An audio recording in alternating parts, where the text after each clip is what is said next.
దుబాయ్లోని ప్రముఖ పారిశ్రామిక ప్రాంతమైన జబెల్ అలీలో భారీగా పేలుళ్లు జరిగాయి. ఆ ప్రాంతం నుంచి దట్టమైన పొగ ఎగిసిపడుతున్న దృశ్యాలు ఆన్లైన్లో వైరల్గా మారాయి. స్థానిక కాలమానం ప్రకారం తెల్లవారుజామున 2:40 పెద్ద శబ్దాలు వినిపించినట్లు స్థానికులు తెలిపారు. జబెల్ అలీ పారిశ్రామిక ప్రాంతంలో ఒక భవనంలో మంటలు చెలరేగినట్లు ప్రత్యక్ష సాక్షులు పేర్కొన్నారు. దుబాయ్ నగర కేంద్రానికి సుమారు 40 కిలోమీటర్ల దూరంలో ఉన్న ఈ ప్రాంతం నుంచి సమీపంలోని అల్ ఫుర్జాన్ నివాస ప్రాంతం నుంచి కూడా పేలుళ్ల శబ్దాలు వినిపించాయి.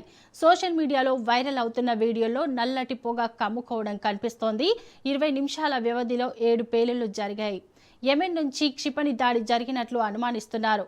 పేలుళ్లకు సంబంధించి 2 అధికారులు అదుపులోకి తీసుకున్నారు.